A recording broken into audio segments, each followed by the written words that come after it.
Perkenalkan, nama saya Veronica Heni Lestiadewi. Saya mahasiswa PPG dari Sekolah Tinggi Santo Fransiskus Asisi Semarang.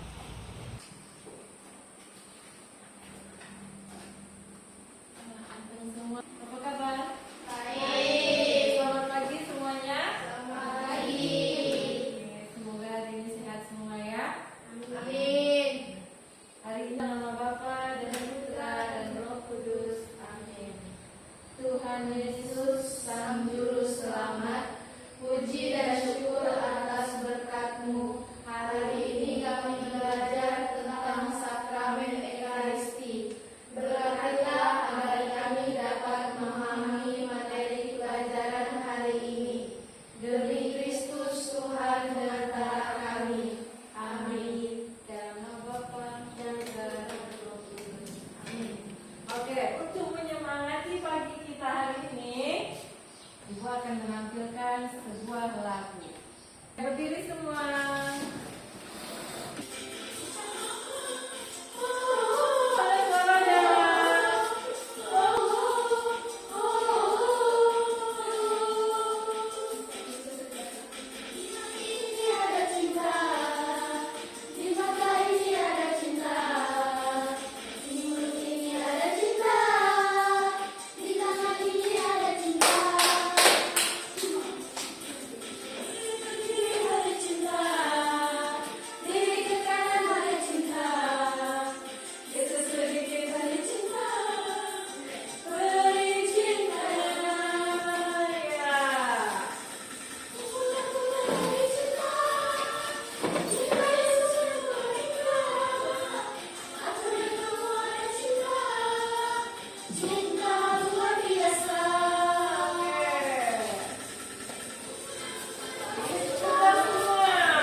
Masih ingat tentang sakramen baptis? Masih. Apa yang kalian ingat tentang sakramen baptis? Ada yang mau menjawab? Ya. Kuat-kuat suaranya. Si Grace. Sakramen baptis adalah sakramen yang pertama kali harus diterima bagi orang yang mengikuti Kristus. Oke, terima kasih. Sekarang yang kedua, apa kalimat atau kata-kata yang diucapkan oleh seorang imam pada waktu kita menerima pembaptisan? Coba? Oke, Floren. Menyebut nama calon baptis, aku membaptis kamu dalam nama Bapa, Putra, dan Roh Kudus. Ya. Kedengaran? Kedengaran ya? Kedengaran. Imam memberikan sakramen baptis, mencurahkan air di kening. Imam mengatakan, Maria, aku membaptis kamu dalam nama Bapa dan Putra dan Roh Kudus, sambil menuangkan air di kening. Kemudian yang ketiga, apa saja rahmat dari sakramen baptis? Apa? Ya, Floren lagi. Ya, Floren. 1. Doa asal di hati. 2. Menjadi anak Allah. 3. Sah menjadi anggota gereja. Ya, saat kita menerima sakramen baptis, pertama dosa asal kita telah dihapus.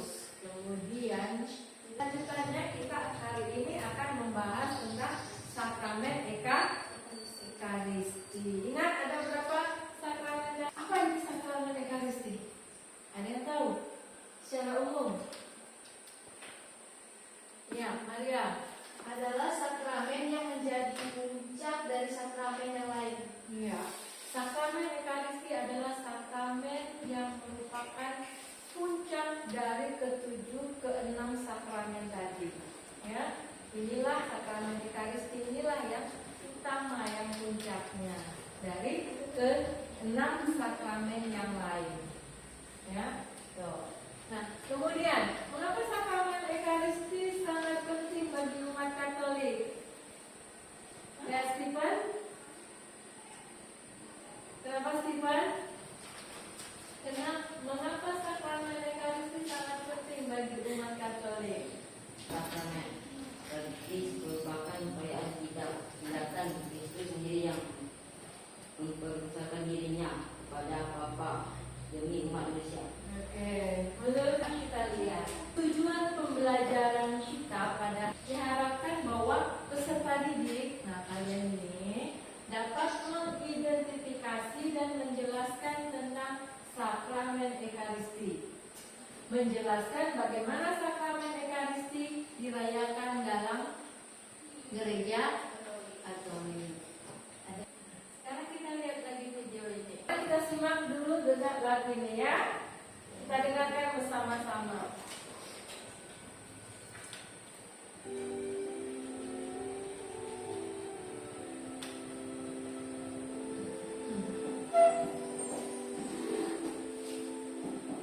Yang bisa kita nyanyikan sama-sama.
Perjamuan Ekaristi. Istilah perjamuan terakhir mengacu pada santapan terakhir saat Yesus makan bersama murid-muridnya sebelum ia diadili dan dihukum mati di kayu salib. Alkitab memberitahu kita bahwa santapan ini juga merupakan makan malam Paskah. Tuhan memerintahkan orang Yahudi untuk setiap tahun memperingati keajaiban Paskah ketika Dia menyelamatkan nyawa anak sulung mereka dan membebaskan mereka dari perbudakan di Mesir. Sesaat sebelum Exodus, Tuhan telah memperingatkan orang Israel untuk mengorbankan seekor anak domba dan mengecat pusat pintu rumah mereka dengan darahnya, sehingga Dia akan melewati rumah mereka agar mereka terselamatkan dari tulah pembunuhan anak sulung. Keluaran 12. Setiap tahun, orang Yahudi merayakan acara ini dengan perjamuan Paskah dan festival roti tidak berhenti selama 7 hari. Yesus memasuki Yerusalem untuk merayakan hari raya ini dan berkata kepada murid-muridnya, "Aku sangat rindu makan Paskah ini bersama-sama dengan kamu sebelum aku menderita." Lukas 22 ayat 15. Orang-orang Yahudi memahami santapan ini untuk mewakili kapan dan bagaimana Tuhan telah menebus mereka dari perbudakan dan membawa mereka kepada kebebasan. Tetapi Yesus melihat ke depan akan penambahan makna dan arti baru pada santapan ini. Sebelum makan, Yesus merendahkan dirinya sebagai rabi atau guru yang disegani dengan melakukan peran sebagai pelayan membasuh kaki para murid. Setelah itu, Dia berkata, "Aku telah memberikan suatu teladan kepada kamu, supaya kamu juga berbuat sama seperti yang telah Kuberbuat kepadamu." Yohanes 13 ayat 15. Kemudian Dia menambahkan, "Aku memberikan perintah baru kepada kamu, yaitu supaya saling mengasihi, sama seperti aku telah mengasihi kamu, demikian pula kamu harus saling mengasihi. Yohanes 13 ayat 34. Yesus memulai sesuatu yang baru dengan perjamuan terakhir ini. Selagi makan, ia mengambil cawan, mengucap syukur, lalu memberikannya kepada para murid dan berkata, "Minumlah kamu semua dari cawan ini, sebab inilah darah perjanjian yang ditumpahkan bagi banyak orang untuk pengampunan dosa." Matius 26 ayat 27 hingga 28. Sekitar 600 tahun sebelumnya, Tuhan telah menjanjikan sebuah perjanjian baru dalam Yeremia 31 ayat 31 sampai 34. Jadi, ketika Yesus berkata bahwa Dia yang menetapkan perjanjian baru ini, murid-muridnya memahami referensi tersebut. Dalam perjanjian yang baru, Allah telah berjanji, "Aku akan mengampuni kesalahan mereka dan tidak lagi mengingat dosa mereka." Yeremia 31 ayat 34.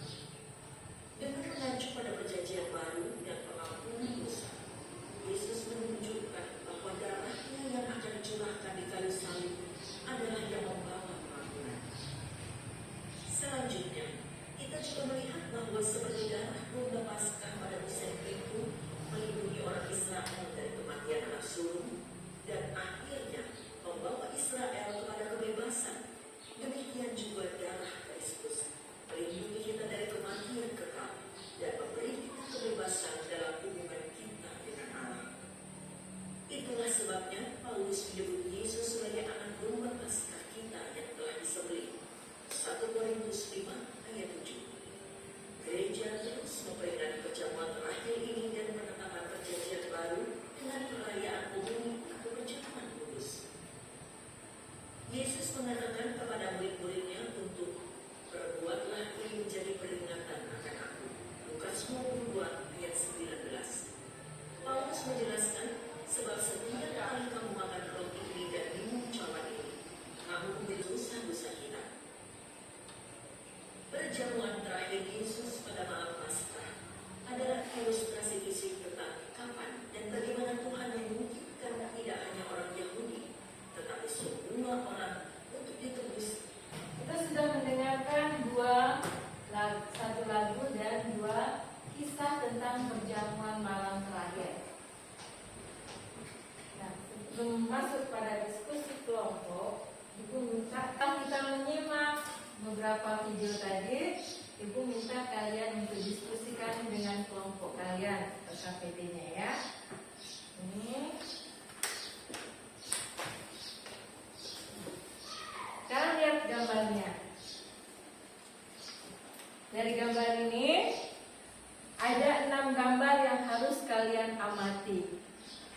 Kemudian kamu menjawab satu-satu. Ini tentang apa? Ini gambar kedua tentang apa? Gambar ketiga tentang apa? Nah, kemudian kalian urutkan yang mana terlebih dahulu. Ini kan gambar mengenai tata perayaan Ekaristi. Nah, kalian urutkan mana yang harus pertama dulu, yang kedua, yang ketiga, sampai yang penutup. Sampai di sini paham? Paham. Oke. Sekarang silakan kalian diskusikan dengan teman kelompok kalian.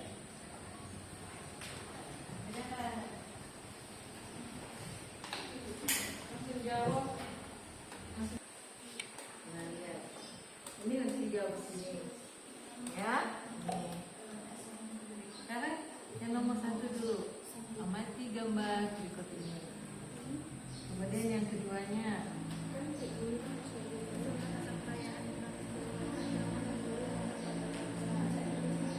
Ya. Nah, kamu jawab.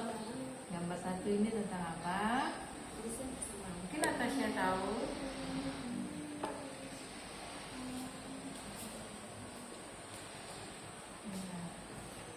Bisa? Sudah ketemu jawabannya? Udah. Oke. Sekarang kamu jawab. Nomor 1 ini gambar apa? Ini gambar seorang imamat sedang memberikan ekaristi kepada Ya. umat. Oke, kamu tulis di sini di bawahnya. Ya, di sini saja, langsung di sini. Nah.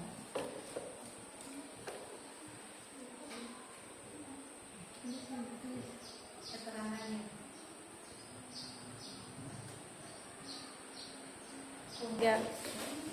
Oke, untuk LKPD 1 sudah selesai kan? Nah, sekarang kita baca kitab sucinya dulu. Ya. Oke, yang suaranya kuat boleh Maria bacakan.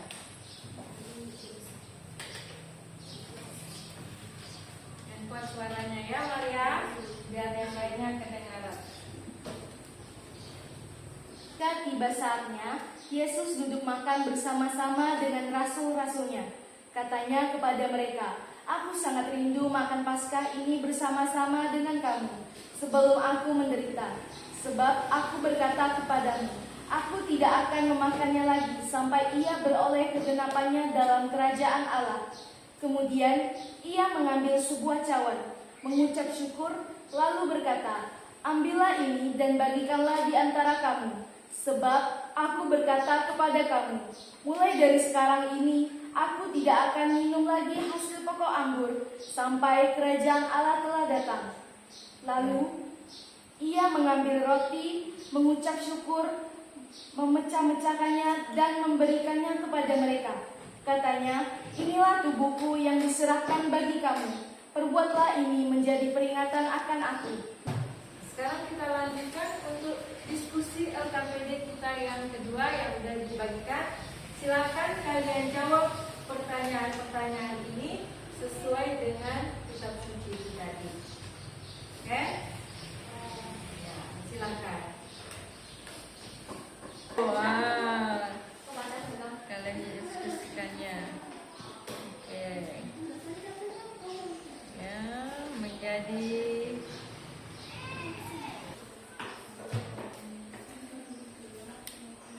singkat ya. Mungkin dibacakan yang pakai lembar ini. Ya. Nah, nanti dalam untuk penampilan ke depan presentasinya siapa yang akan menentukan? Siapa yang jadi notulennya dan membacakannya 3 orang. Ya. Pembukaannya tentang materi. Ya. Depannya, salam pembukanya ya. Oke. Sudah selesai semua? Sudah. Ya. Sekarang kita mau presentasikan hasil diskusi kelompok kalian.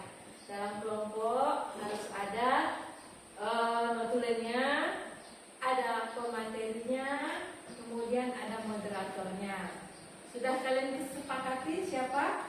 Ya. Oke. Sekarang kelompok berapa mau duluan? 1 atau 2? 1 dulu ya. Oke, silakan kelompok 1 sudah maju ke depan untuk presentasikan hasil diskusinya. Ya, terima kasih. Bawa hasil lembar jawabannya, gambarnya.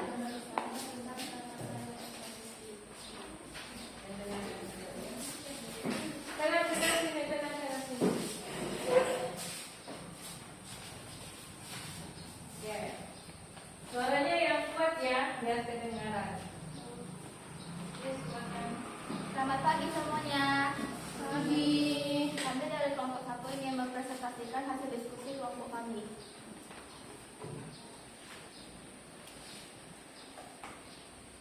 Gambar 1, komuni, nomor urut 5. Gambar 2, liturgi sabda, nomor urut 2.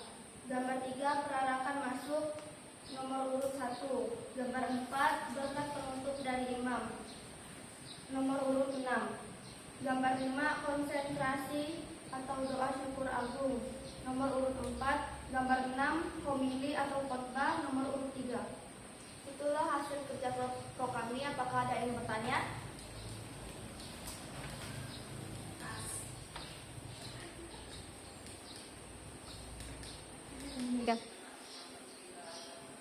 Kelompok 2 silakan, apakah ada yang ditanyakan? Ya, silakan. Apa arti gambar nomor 1?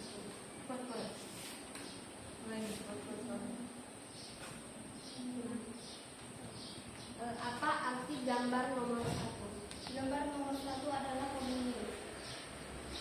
Apakah ada yang bertanya lagi? Tidak. Terima kasih. Sekian presentasi dari kelompok kami. Selamat pagi. Pagi. Oke, terus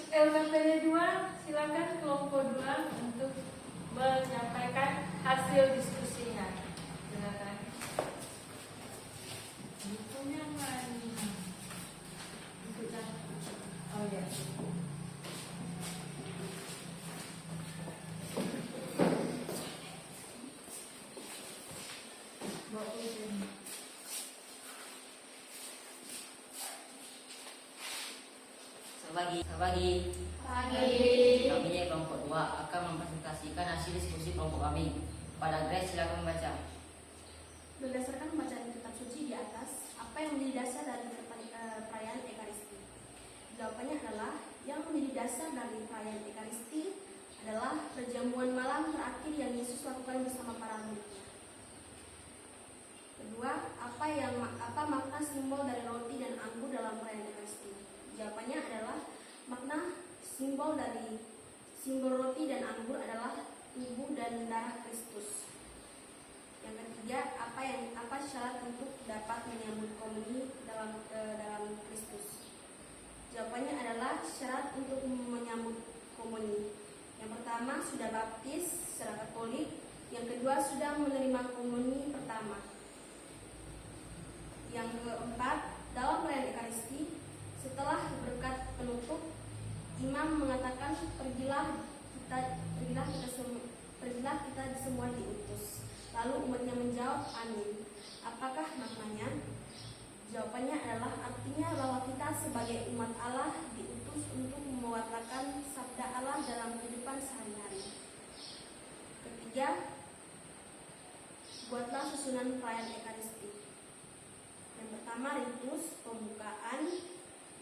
2, liturgi sabda. 3, liturgi Ekaristi. 4, ritus penutup. Kelompok 1 ada yang ingin bertanya? Ya. Apa saja syarat untuk dapat menyambut komuni dan Ekaristi?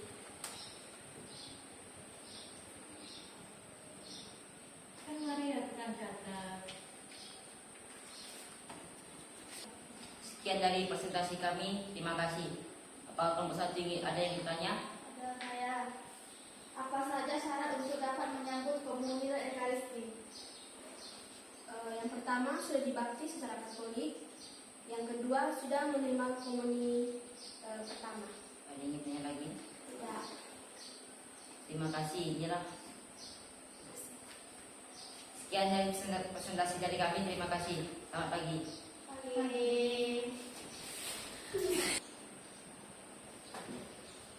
Oke.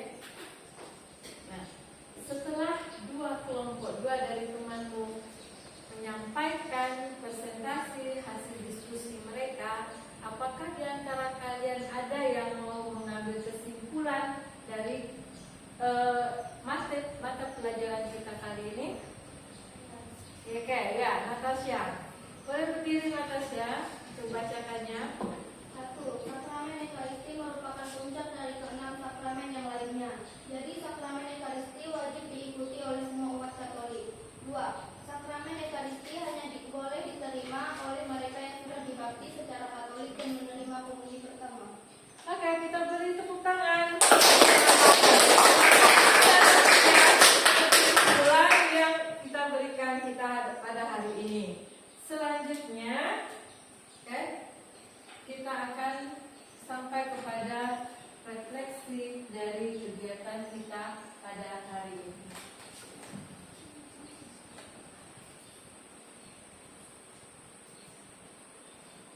Perayaan Ekaristi yang merupakan tata perayaan yang terdiri dari ritus pembuka, ritus sabda, liturgi sabda, liturgi Ekaristi, dan liturgi penutup.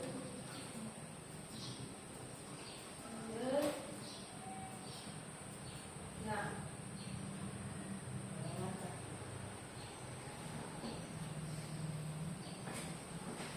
kita lihat, kita mulai untuk merefleksikan diri kita dari beberapa pertanyaan berikut ini. Apakah kamu merasa penting untuk menerima sakramen Ekaristi? Ya, sangat penting. Ya, sangat penting. Natasha, merasa penting? Yang kedua, apakah kamu menyadari betapa baiknya Tuhan karena mau memberikan dirinya dalam perayaan Ekaristi? Ya, saya menyadari. Sekarang, apakah kamu bersedia untuk tetap setia dalam menjadi putra-putri Allah? Ya. semoga dengan apa yang kalian alami, dengan apa yang kalian sadari, semua ini dapat dilaksanakan dengan baik, ya. Rajin ke gereja, rajin berdoa. Nah, kita lihat selanjutnya.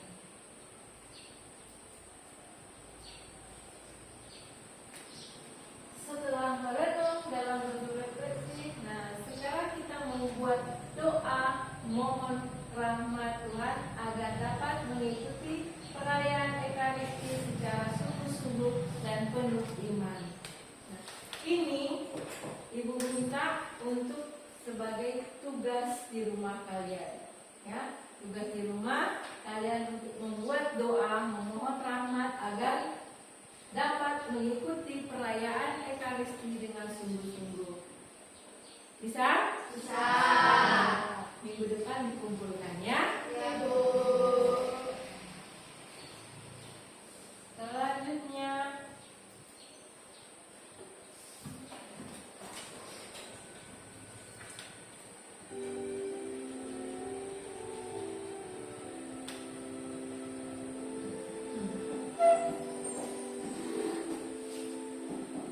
yang bisa kita nyanyikan sama-sama.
Ini kita tutup dengan doa. Ibu minta salah satu dari kalian untuk memimpin doa. Siapa yang bersedia? Oke, silakan Floren. Suara yang kuat, ya. Ya, berdiri. Allah Bapa yang Maha Kasih, melalui putramu Engkau menganugerahkan Ekaristi kepada kami. Bimbinglah hati, pikiran, dan akal budi kami dalam pada hari ini. Bantulah Bapa agar dengan akal budi ini kami mampu memahami makna Ekaristi. Tulisan putramu. Demi Kristus Tuhan dan Juru Selamat kami. Amin. Dalam Bapa dan Putra dan Roh Kudus. Amin. Nah, siap mengucapkan salam.